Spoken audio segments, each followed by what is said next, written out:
Legal and legal में एक बार फिर से आपका स्वागत है। 24 नवंबर 2024 को संभल में जामा मस्जिद के सर्वे के दौरान हिंसा भड़क गई थी, जिसमें पुलिस की गोली से 4 लोग मारे गए थे, सैकड़ों लोग घायल हुए थे। अब उसी घटना की जांच के लिए राज्यपाल महोदय उत्तर प्रदेश सरकार ने त्रिसदस्यीय जांच समिति गठित की है, जिसका नोटिफिकेशन 11 दिसंबर 2024 को तमाम समाचार पत्रों में किया गया है। कहा गया है कि जो भी संबंधित व्यक्ति इसके संबंध में कोई जानकारी देना चाहते हैं, अपना पक्ष रखना चाहते हैं, वो इस समिति के दिए गए पते पर अपने एविडेंस या अपनी बात, अपना साक्ष्य भेज सकते हैं। त्रिसदस्यीय कमेटी का एड्रेस जो कि आप स्क्रीन पर भी देख रहे हैं, मैं पढ़ देता हूं। त्रिसदस्यीय न्यायिक जांच आयोग संभल में गठित घटना हेतु कार्यालय कक्ष संख्या 205, द्वितीय तल, विकास भवन, जनपथ market, Lucknow, Uttar Pradesh, pin code 226001। साथ ही इन्होंने अपना ईमेल एड्रेस भी दिया है sambhal.nyaikaayog@up.gov.in। 15 दिनों के अंदर अंदर आपको अपनी बात न्यायिक आयोग को डाक द्वारा या ईमेल द्वारा भेजनी है। 15 दिन अगर 11 में जोड़े जाएं तो 25 या 26 दिसंबर, आप 25 दिसंबर मानकर चलिए, 25 दिसंबर तक आप भेज सकते हैं। इस त्रिसदस्यीय न्यायिक जांच आयोग में 3 सदस्य हैं। श्री देवेंद्र कुमार अरोड़ा, मान्य न्यायमूर्ति, सेवानिवृत्त, इलाहाबाद हाई कोर्ट, आप अध्यक्ष हैं इस जांच समिति के। श्री अमित मोहन प्रसाद, सेवानिवृत्त IAS सदस्य हैं। श्री अरविंद कुमार जैन, सेवानिवृत्त IPS, आप भी जांच समिति के सदस्य हैं।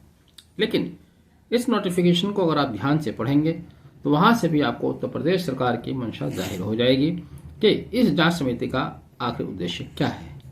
जो उद्देश्य बताया गया है इस नोटिस के द्वारा, उसमें कहा गया है, पहला यह पता लगाना कि क्या 24 नवंबर 2024 की घटना पूर्व नियोजित षड्यंत्र के तहत थी या यह एक सामान्य आपराधिक वारदात थी। दूसरा यह कि पुलिसकर्मी जो चोटिल हुए हैं उनका पता लगाना। तीसरा, 4 व्यक्तियों की मौत हुई है, संपत्ति का भी नुकसान हुआ है, ये कहा गया है इसमें। यानी कि जो व्यक्तियों की मौत हुई है, इस नोटिफिकेशन से जाहिर होता है कि वो साफ साफ इस बात को इनकार कर रहे हैं, एक तरह से ये मानकर नहीं चल रहे कि पुलिस की गोली से मौत हुई है। जबकि वीडियोस में सबने देखा है कि पुलिस के द्वारा एक ही तरफ से गोली चलाई गई है। लेकिन उत्तर प्रदेश सरकार तभी से लगातार ये कहती आई है, उत्तर प्रदेश सरकार का पुलिस प्रशासन ये कहता आया है कि पुलिस की गोली से कोई मौत नहीं हुई है, बल्कि जो ऑब्जर्व कर रहे थे, जो भीड़ थी, वो आपस में अपनी ही गोलियों से मारे गए। उस बिंदु पर जांच नहीं होनी है कि क्या मरने वालों की मौत पुलिस की गोली से हुई है या भीड़ द्वारा चलाई गई आपस की गोली से हुई है।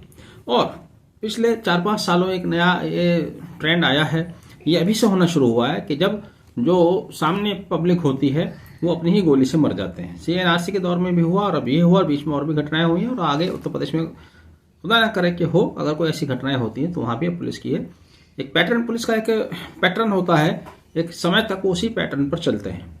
अगर आपको याद हो तो एक दौर वो आया था कि जब पुलिस 307 के केस फर्जी बनाया करती थी। हर FIR में, हो सकता है उस दौर में 10,000 20,000 FIR दर्ज हुई हो, हर FIR में एक ही लाइन लिखा होती थी कि अपराधी ने हमें देखकर गोली चलाई जो हमारे कान के पास से निकल गई। हर गोली 10-20 हजार FIR में उनके कान के पास से निकल गई और पुलिस को खरोच तक नहीं आई। उसके बाद ट्रेंड चला NDPS के केसेस में लोगों को फर्जी बंद करने का। खासतौर से गाजियाबाद में आप देखें तो वहाँ NDPS के मामले बहुत आते हैं जहाँ पुलिस उनको छोटे केस में बंद करती है। बीच में एक ट्रेंड आया था झूठे तमंचे या चाकू लगाकर मुकदमे कायम करने का।